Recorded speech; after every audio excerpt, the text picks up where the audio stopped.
Hoje, terça-feira, dia 29 de abril de 2014, está no ar o Jornal do Sul de Minas. Estamos ao vivo na parte da manhã, convidando você para participar, para fazer perguntas. Nosso telefone 3721-6955.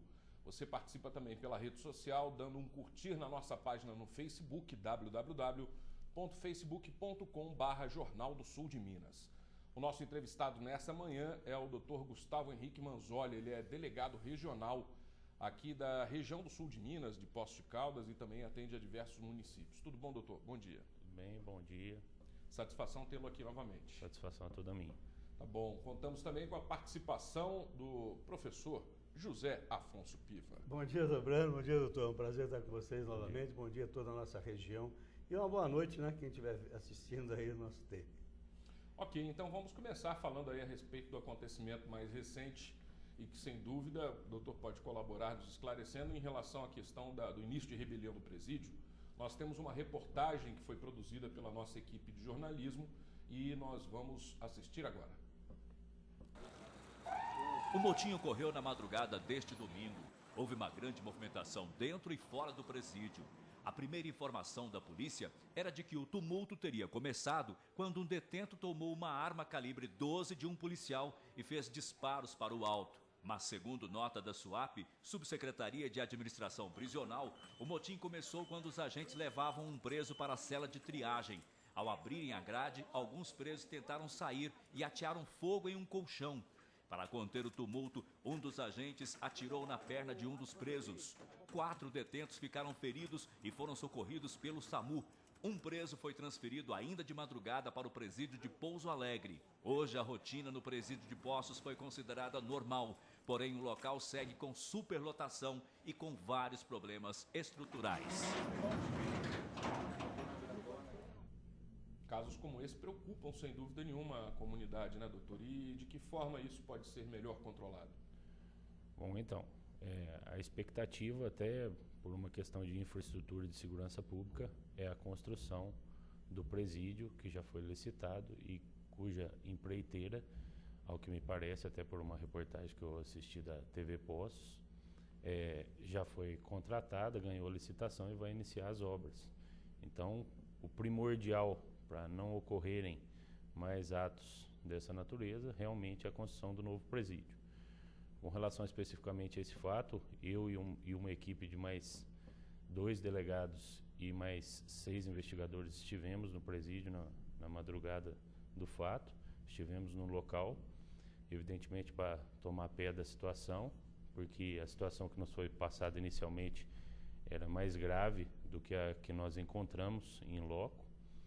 E chegando lá, um dos agentes que se envolveu nesse fato nos repassou todas as informações e o princípio de motim já havia sido contido e realmente isso se deve em razão da superlotação carcerária no presídio de Poços de Caldas. E foi apenas, exatamente como o senhor falou, um início de motim, ou seja, foi uma cela só, né? Pelo que nós percebemos, o presídio, de uma maneira geral, todas as outras celas da galeria não aderiram a esse motim. E isso foi uma conduta isolada de alguns presos da cela de triagem. Então essa foi a informação que nos foi repassada.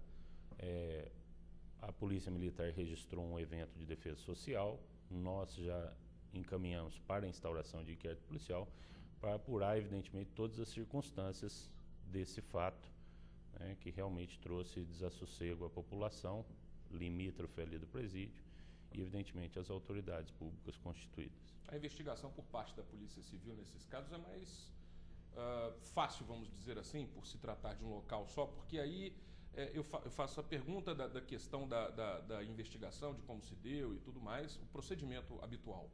E também em relação à questão de, por exemplo, no presídio aconteceu algo semelhante. Aí quem resolve primeiro é a própria SUAP e depois sim que a Polícia Militar ou talvez a Polícia Civil façam a interação no caso. É isso? A SUAP ela fez um contato simultâneo com a Polícia Militar e com a Polícia Civil. Nós tínhamos um agravante na madrugada de sábado para domingo, que era o concurso público para o cargo de agente penitenciário no estado todo, inclusive em Poços as provas foram aplicadas. Então nós tínhamos esse agravante, porque no domingo, evidentemente durante o dia, poucos agentes estariam presentes nas unidades prisionais, isso em todo o estado de Minas Gerais.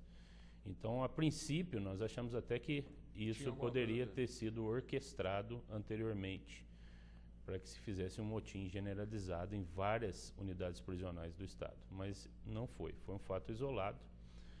Um preso aproveitou-se no momento em que é um dos momentos de maior tensão dentro de uma cadeia pública, dentro de um presídio, dentro de uma penitenciária, evidentemente um momento em que a cela é aberta para se retirar ou se colocar algum preso no interior da cela. Então, um ou dois presos se aproveitaram dessa situação e, quando estava sendo recolhido um preso em flagrante delito, o flagrante foi feito pelo plantão regionalizado da Polícia Civil, e nesse exato momento, que é um momento de, como eu disse, de adrenalina alta e que tem que ser tomadas todas as cautelas pelos agentes para a colocação ou a retirada do preso, e foi nesse momento que esses presos que estavam escondidos, agachados dentro da cela, tentaram fazer aquilo que a gente chama na gíria policial de cavalo doido, né? E aí, evidentemente, que as circunstâncias da reação dos agentes vão ser apuradas, né? A priori, eles já repassaram para nós que não havia outra conduta a ser tomada, a não ser a conduta que eles tiveram naquele momento, e nós sabemos da dificuldade, principalmente porque nós tínhamos 4 agentes penitenciários tomando conta de 280 presos. O que é o cavalo doido? Mauro pergunte. Justamente a oportunidade da abertura da cela, né? A oportunidade da abertura da cela para tentar pegar aquela pessoa que é o garante, né? O agente penitenciário, ou então na época que a Polícia Civil tomava conta, ainda temos 3 unidades na área, ele se aproveita dessa oportunidade para empurrar a grade, para tentar, de uma maneira descontrolada, fugir. Doutor, vimos pela imprensa as reclamações dos parentes dos detentos, falta de informação. Isso sempre ocorre, não é só em presídios, delegacias, etc. E alguns dizendo que alguns já tinham sido transferidos, 40 presos já tinham sido transferidos para outros locais, ou vários outros locais. Essa questão da informação aos parentes do detento, o que é burocrático isso, essa demora, ou é estratégica realmente para não vazar alguma informação de localização dos detentos? Olha, essa é uma questão que, como a SUAP administra o presídio, a SUAP é que presta as informações necessárias aos parentes do preso. E, evidentemente, que essas informações têm que ser prestadas de maneira clara e transparente. Agora, desde o princípio que nós estivemos presentes lá no presídio, um representante da Ordem dos Advogados do Brasil esteve presente, e evidentemente que a OAB já tem conhecimento pleno dessa situação, mesmo porque ontem eu vi até uma entrevista do Dr. Deusimar, que é o presidente do CONCEP, e também integrante, salvo engano, da Ordem dos Advogados do Brasil na Comissão de Direitos Humanos. Então, qualquer reclamação que houver nesse sentido, eu penso que a Ordem dos Advogados tem que ser acionada. A Polícia Civil, evidentemente, já está agilizando as apurações desse fato. E, evidentemente, que a SUAP também, até pela transparência que deve ter no tratamento com os familiares dos presos, deve prestar as informações necessárias a respeito ou do estado de saúde dos presos ou do local onde ele se encontra preso, evidentemente, por ser até uma questão constitucional. Doutor, eu tenho um interesse eu já falei a respeito disso em algumas outras oportunidades, e eu quero saber também se o senhor tem alguma informação em relação a esse tipo.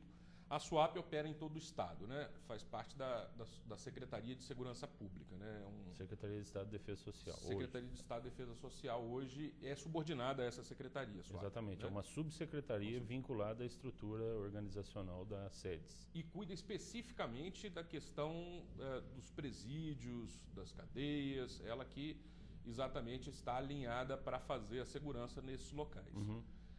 O senhor tem alguma informação a respeito da contratação, por exemplo, dos servidores que trabalham nesses locais, na própria SUAP? Existe um critério de avaliação ou de treinamento para essas situações? Porque são situações de risco extremo, né? E são situações muito delicadas.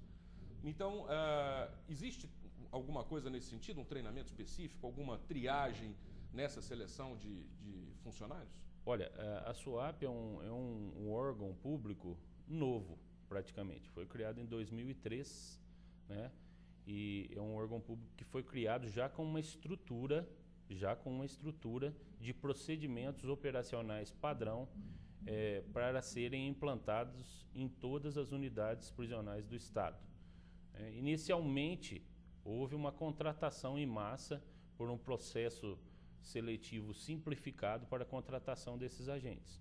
Mas, rotineiramente, pelo que nós acompanhamos, eles fazem treinamentos principalmente para adentramento tático em unidades prisionais, em celas, em situações desse tipo. Então, eles têm inclusive o COP, que é o Comando de Operações Penitenciárias, que é um pessoal que recebe um treinamento diferenciado para esse tipo de situação.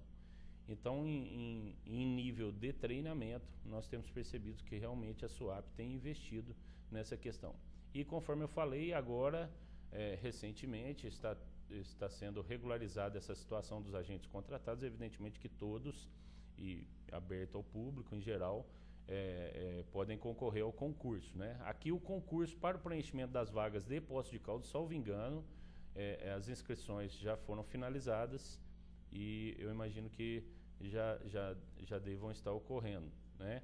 Agora, quando a SUAP assume uma unidade prisional, ela assume com uma estrutura que eu digo que é uma estrutura padronizada e uma estrutura muito boa, porque são psicólogos, técnicos de enfermagem, enfermeiros, médicos, assistentes sociais. Então, assim, a estrutura que nós vamos ter quando a SUAP passar para o presídio de Poços de Caldas, cujo processo licitatório foi recentemente finalizado, é uma estrutura muito boa, que vai dar condições muito melhores para a tentativa de ressocialização dos presos. Doutor, posso? Pode. A questão do concurso público é interessante, nós estávamos discutindo, e a questão, no concurso público, a pessoa melhor classificada passa no concurso e vai trabalhar, e os treinamentos, etc.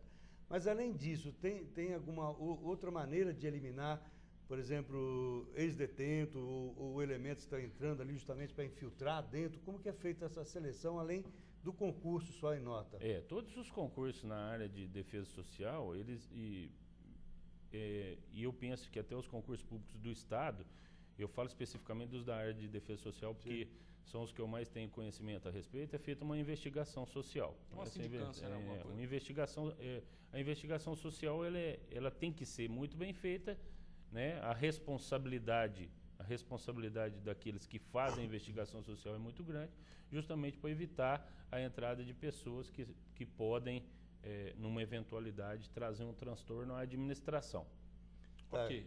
Você quer acrescentar alguma coisa? Então, porque daí no concurso não é só a nota dos exames, mas no edital deve estar claro isso, a ficha corrida do indivíduo, exatamente, etc., né? Exatamente. Nós temos visto aí, principalmente nas provas da Polícia Civil, quando é uma prova bastante cansativa, até vamos dizer, mas a pessoa pode passar em todas as fases do concurso. A investigação policial, a investigação social é a última fase. Então, ela passando em todas as fases do concurso e essa investigação sendo feita e ela não sendo aprovada, ela não entra na instituição. E tem sido cada vez mais rigoroso isso, porque a corregedoria, todas as corregedorias têm cobrado muito uma investigação social muito bem feita com relação a determinada pessoa. Ok, a gente vai continuar falando desse assunto. Eu quero convidar você para participar e falar também a respeito. Faça a sua pergunta e envie seu comentário. Para fazer a sua pergunta ou mandar o seu comentário, você pode participar pelo telefone 3721-6955 ou na rede social também, www.facebook.com/Jornal do Sul de Minas. Dê um curtir na nossa página. O intervalo é rápido, nós voltamos em instantes.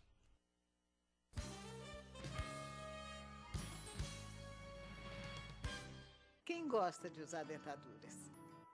Em um dia, meu sorriso foi reconstruído com implantes. O meu tratamento foi realizado sem dor. Agora, posso comer e sorrir com segurança. Faça como eu. Venha para o Implar e volte a sorrir. Implar Poços de Caldas, referência na cirurgia guiada por computador, sem cortes, sem dor, em um dia. Agende sua consulta. 3722-3465. Com a For Rastreamento, você rastreia, controla e localiza, desde veículos de passeio a máquinas agrícolas. Você também gerencia sua equipe de trabalho e transporte de cargas. Use seu computador, tablet ou smartphone como uma central de monitoramento e receba informações em tempo real. Simples, rápido, inteligente e 100% online. For Rastreamento. Controle total e confiabilidade. O presente da sua mãe está na Seller. Para mães sofisticadas, vestidos a partir de R$ 49,90. Para mães mais clássicas, tricôs a partir de R$ 49,90 e calça jeans a partir de R$ 39,90. Para mães modernas, leggings a partir de R$ 29,90 e tudo em até 8 vezes com 45 dias para começar a pagar. Dia das Mães é na Seller. A maior festa de livros e autores do sul de Minas está chegando.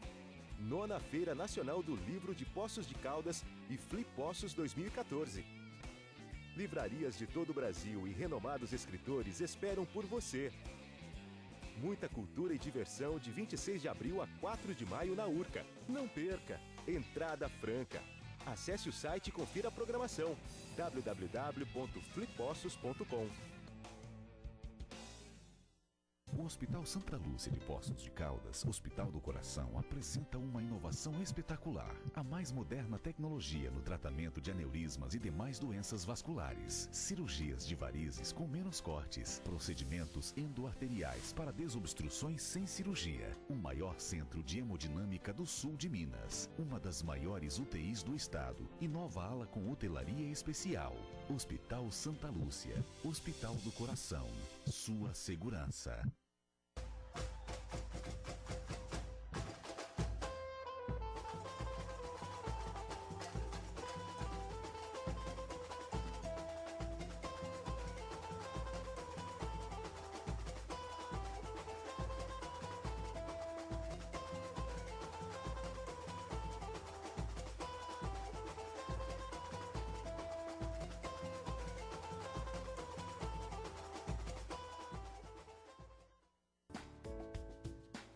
Cada semana, uma entrevista mostrando o que você faz para o desenvolvimento da sua cidade e região. A sua colaboração, a sua participação, as suas ideias, a sua realização. Atitude Empreender, em breve toda semana com você.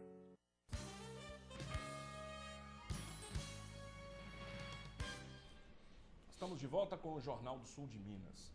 E durante algum tempo, um período anterior, nós fizemos uma reportagem, a equipe de jornalismo aqui da TV Poços, falando a respeito da dita escalada da violência, né? O crescimento em comparação ao ano passado, a outros períodos, por exemplo, entre esse que nós estamos vivendo hoje em dia. Então, nós vamos assistir essa reportagem, na sequência a gente dá continuidade à entrevista com o doutor Gustavo Manzoli, falando exatamente a respeito desses números e as formas de tratamento, né, dessa atual situação. Vamos ver. Só nos 2 primeiros meses de 2014, nossa equipe registrou 2 homicídios. No dia 15 de janeiro, a servidora pública Andréia Araújo de Almeida, de 34 anos, desapareceu. No primeiro momento, era suspeita de sequestro. Por falta de provas e por conta de uma ossada que foi encontrada, a Polícia Civil trabalha com a hipótese de assassinato. No dia 9 de fevereiro, o decorador Marcos César Santos foi encontrado morto com várias facadas pelo corpo. Um jovem de 21 anos confessou o crime. As estatísticas de crimes violentos devem aumentar, já que esses fatos que citamos ocorreram neste ano e não entram ainda para as pesquisas. Em 2013, registramos outros crimes. No dia 21 de setembro, um homem foi encontrado morto na Avenida Iolanda Junqueira de Melo, no conjunto habitacional entre outros crimes. Segundo a Secretaria de Estado de Defesa Social, em um comparativo de 2012 com 2013, houve um crescimento de cerca de 73% nos crimes violentos em Poços de Caldas. Foram 12 homicídios em 2012 e também 12 homicídios em 2013. Além disso, a pesquisa mostrou que os crimes contra o patrimônio público também cresceram 99%. Em 2012, os crimes violentos foram 190 e em 2013, 329. Já os crimes contra o patrimônio público eram 142 em 2012 e em 2013 subiram para 283. Os crimes considerados violentos são homicídio, estupro, roubo, sequestro e cárcere privado. Tanto a Polícia Militar quanto a Polícia Civil acreditam que muitos desses crimes são motivados e têm ligação com o uso e tráfico de drogas. O que a gente percebe é o envolvimento de, infelizmente, foi até divulgado pelo próprio secretário, de crack, né, droga, com os autores, com as pessoas. Então, a droga, infelizmente, ela leva à violência. Hoje o crack, a partir de 2003, aí se tornou uma epidemia, é tratado até pelo Ministério da Justiça como uma epidemia, o próprio Ministério da Saúde também. Então chega nas cidades, essa cocaína ela é transformada e abastece os pontos de venda de drogas. Outro fator apontado como agravante aos crimes violentos é a falta de efetivo tanto da PM quanto da Civil. Hoje, a Polícia Civil conta com 26 investigadores. Para uma cidade como Poços, seriam necessários pelo menos 40. Nós temos tido resultados satisfatórios, né? Satisfatórios e positivos. Se você me perguntasse se são os resultados ideais, eu diria que ainda não. Vamos buscar também, tenho certeza que o governo do estado está ciente dessa questão da necessidade de abertura de concurso para o cargo de investigador de polícia.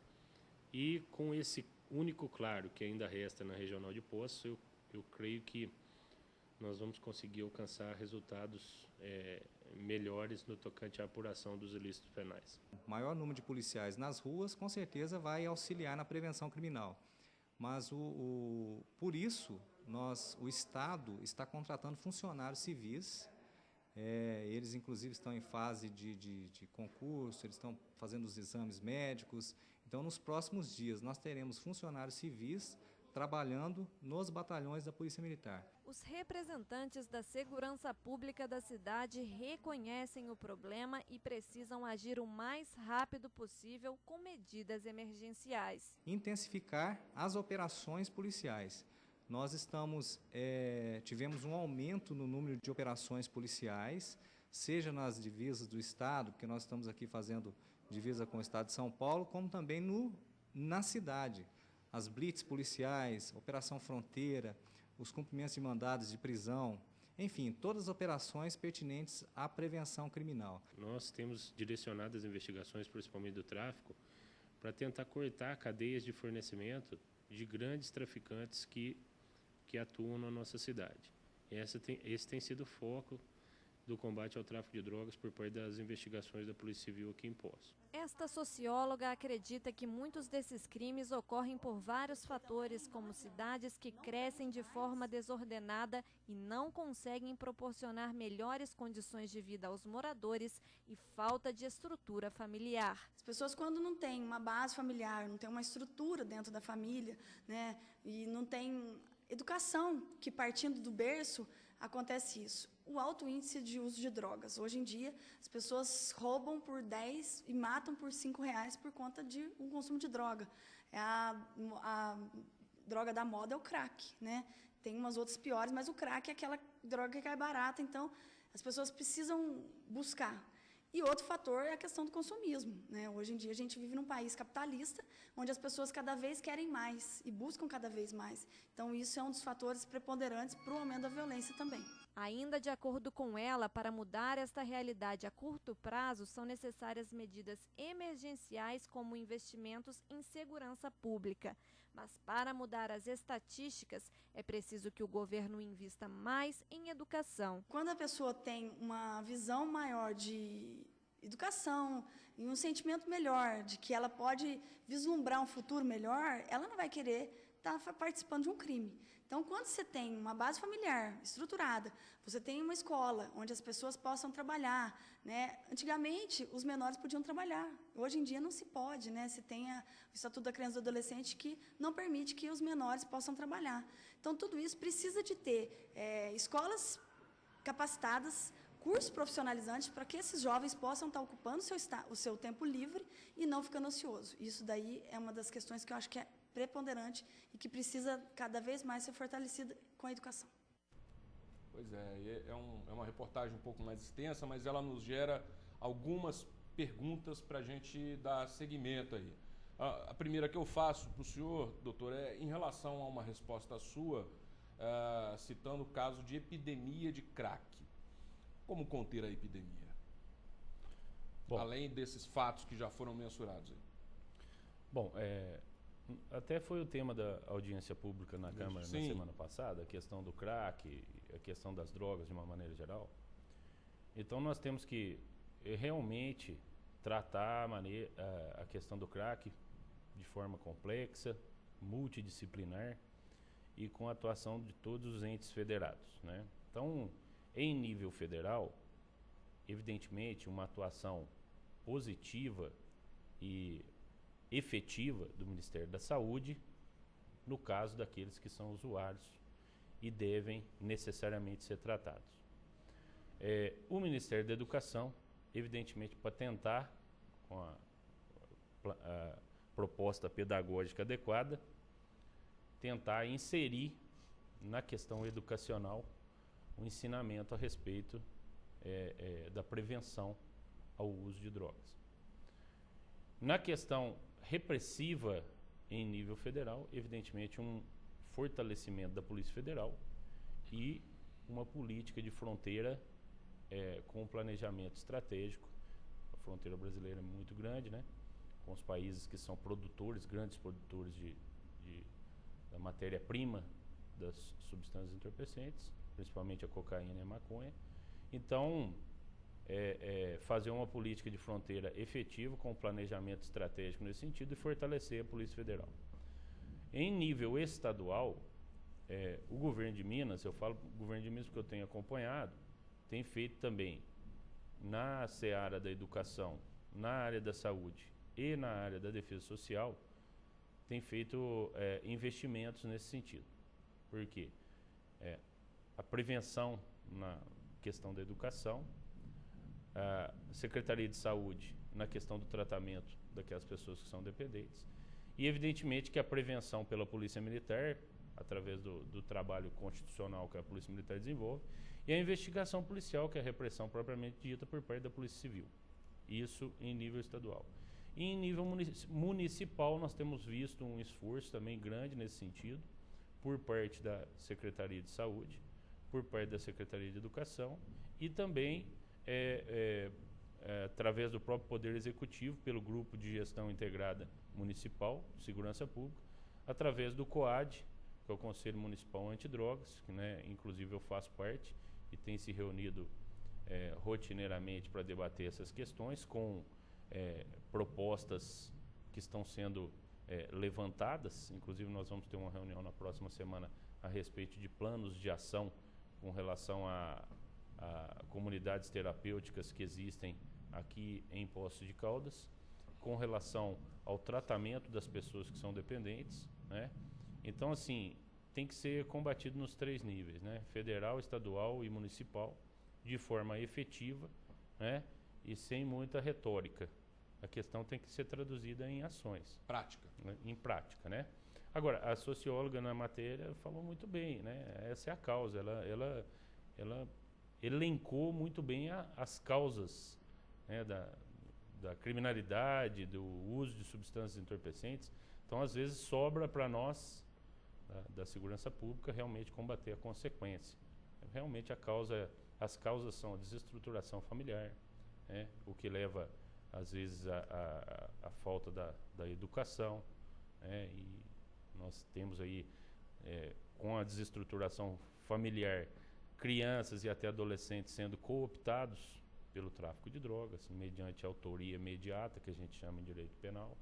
Então, é uma situação complexa, tem que ser combatida diuturnamente por todos os entes federados, por todas as pessoas, todas as autoridades públicas que possuem responsabilidade nas áreas da saúde, da educação e da segurança pública. Ok. Nós vamos então fazer um breve intervalo. No próximo bloco a gente dá continuidade. Você pode participar 3721-6955. Faça a sua pergunta. Nós voltamos em instantes.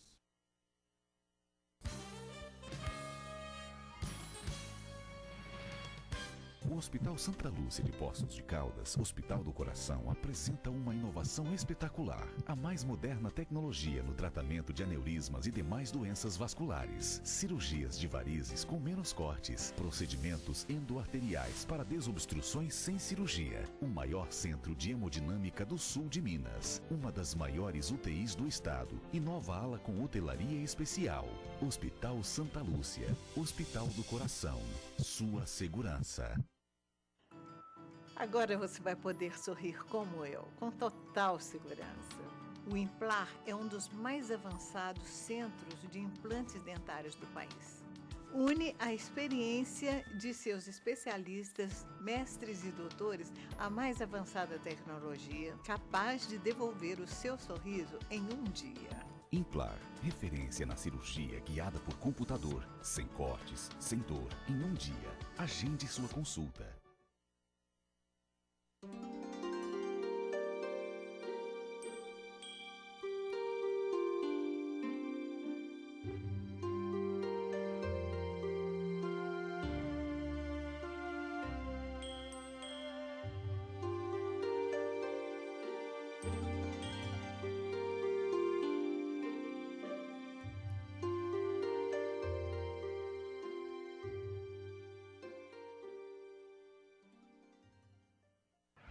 Mantiqueira FM.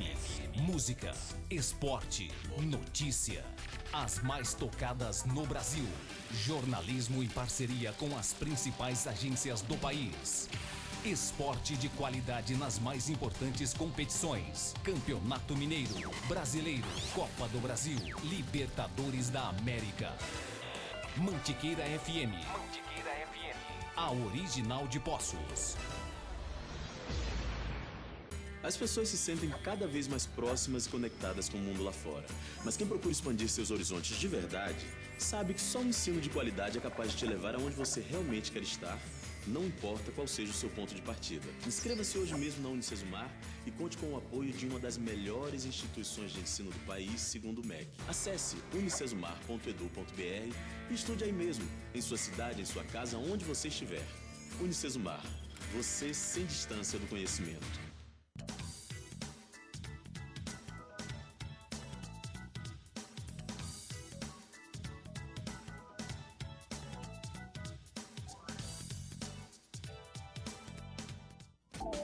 Este programa tem o apoio cultural da Renovias.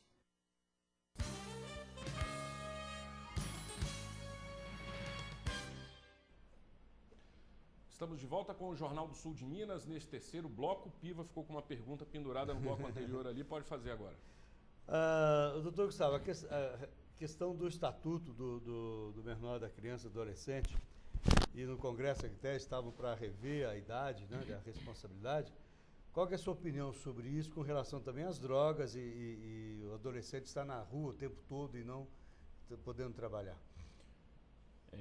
Bom, com relação inicialmente ao Estatuto da Criança e do Adolescente, é uma legislação boa, de 1990, mas é uma legislação muito boa.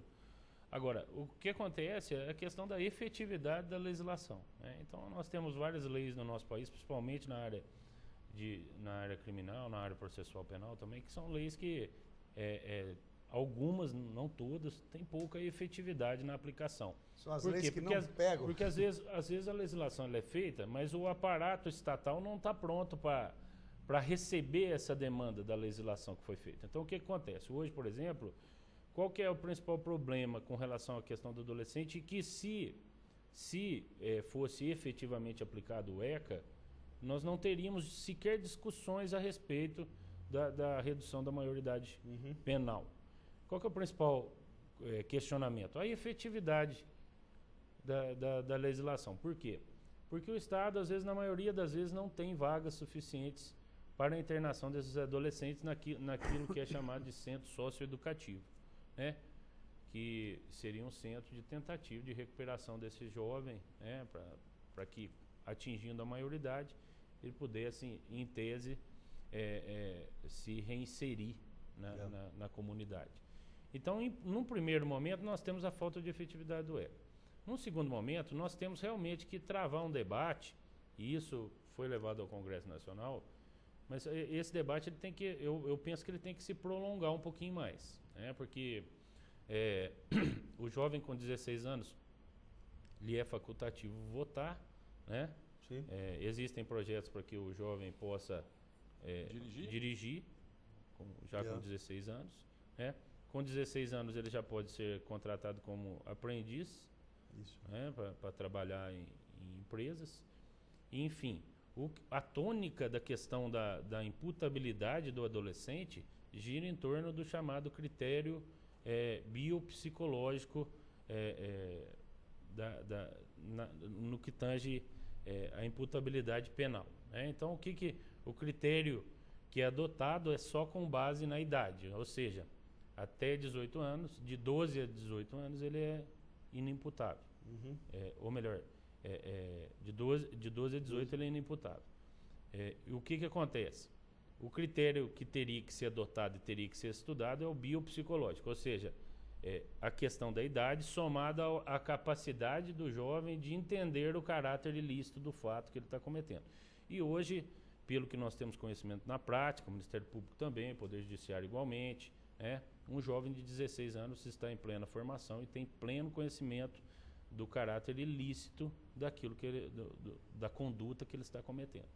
Então, eu acho que a discussão tem que perdurar, evidentemente, sob vários enfoques, né? Principalmente chamando-se a público, conforme eu falei até na audiência, chamando-se para debates as forças de segurança dos estados. Nós temos visto, não criticando os juristas, que são grandes entendedores do direito, né? Até porque o delegado de polícia também é considerado uma carreira jurídica e tudo, mas eu não estou questionando o fato dos juristas serem aqueles que subsidiam o Congresso Nacional na elaboração dessas legislações. Estou questionando que os órgãos de segurança, por lidarem rotineiramente com essa questão, Ministério Público, Poder Judiciário, tinham que ser chamados nesse debate para tentar repassar para o legislador aquilo que realmente é a vontade da população, já que nós estamos numa democracia. E quem vê a realidade não evidentemente radicalizando, Zambrano. Não é questão de se radicalizar, de se aumentar a pena, de se apenar de forma igual o adolescente com relação ao maior, mas tem que ser debatido algo para que um fator de reincidência ou coisa do gênero, para que haja realmente uma efetiva sensação de que o adolescente está respondendo por aquele ato que ele fez. Essa é a nossa posição. Antigamente tinha uma posição mais radical de que realmente tinha que reduzir a maioridade penal de 18 para 16 anos e que o jovem tinha que ser apenado de maneira igual ao indivíduo considerado imputável penalmente. Só que eu penso que esse debate tem que ser um pouquinho mais brando, mas tem que entrar realmente no cerne da questão, que tem que se criar um fator diferencial na legislação da infância e juventude com relação à reincidência, principalmente com relação à reincidência dos adolescentes e principalmente com relação a atos infracionais graves. Porque é um absurdo, né? O adolescente é preso muitas vezes por um ato infracional grave, por um latrocínio, por um tráfico de drogas, alguma coisa assim, sendo utilizado por outros, né? E acaba rindo da cara de toda a sociedade, de todos os policiais que estão ali se expondo ao perigo, né? E também a própria sociedade que se expõe muitas vezes. E aí tem essa questão da reincidência e há também uma inércia do Estado no sentido de prover instituições para recuperar esses jovens, ou pelo menos tentar recuperar esses jovens, né? Houve recentemente também, há um tempo atrás, aí, o juiz aqui de Poços de Caldas determinando a construção de um local para abrigar esses menores infratores, né, menores em situação de crime. E até agora a gente não viu nada, né, nenhuma movimentação nesse sentido. Há algum planejamento, há algum horizonte nisso? Pelo que eu tenho conhecimento, na realidade o sul de Minas não tem nada. Centro socioeducativo. Parece que tem um em Lavras, né? Antigamente, Zambrano, o que acontecia? Os juízes, os delegados, os promotores, até em razão do clamor social, às vezes eles colocavam um adolescente numa cela separada, numa unidade prisional. Mas isso, evidentemente, não ocorre mais, né?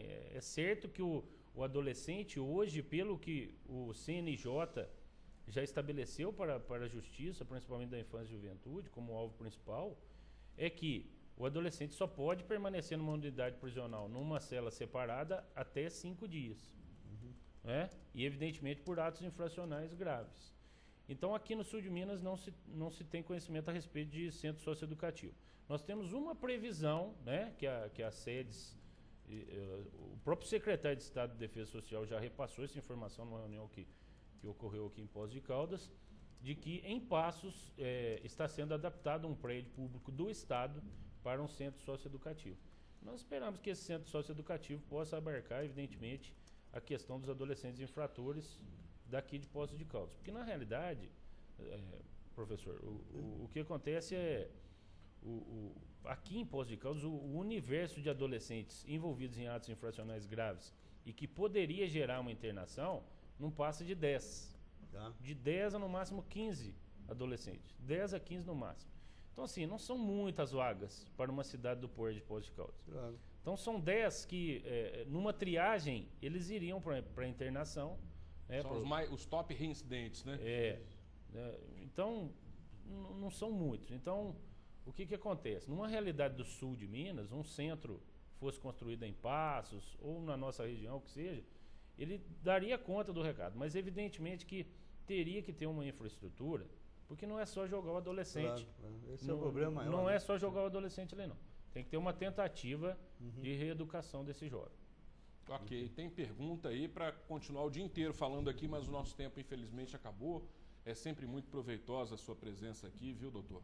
Eu desejo que o senhor volte mais vezes aí para frente para a gente dar continuidade nesse debate. Mas eu quero agradecer por hoje, desejar uma boa continuidade no seu trabalho e felicidades para o senhor, tudo de bom. Eu gostaria de agradecer a oportunidade, dizer que a Polícia Civil está trabalhando muito, principalmente no tocante a essa questão de criminalidade violenta, e que os resultados têm sido apresentados à imprensa rotineiramente. Nós fazemos questão de fazer isso, não é simplesmente para aparecer, ou por vaidade, ou por coisa do gênero, não. É simplesmente para mostrar para a sociedade que a nossa equipe, de uma maneira geral, tem trabalhado muito. Prova disso é a recente prisão de um dos responsáveis pelo tráfico na área central de Poços de Caldas, que estava foragido. Uma investigação de 1 ano e 3 meses feita pela nossa inteligência, uma campana de praticamente uma semana para se prender esse indivíduo, que já estava com um nome falso, e evidentemente em qualquer blitz ele iria conseguir se safar.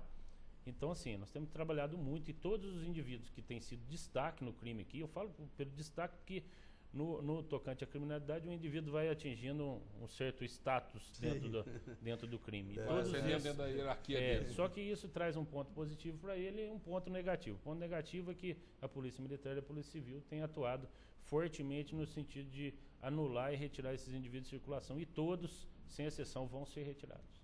Muito bem. Continue assim, viu, doutor? Felicidades.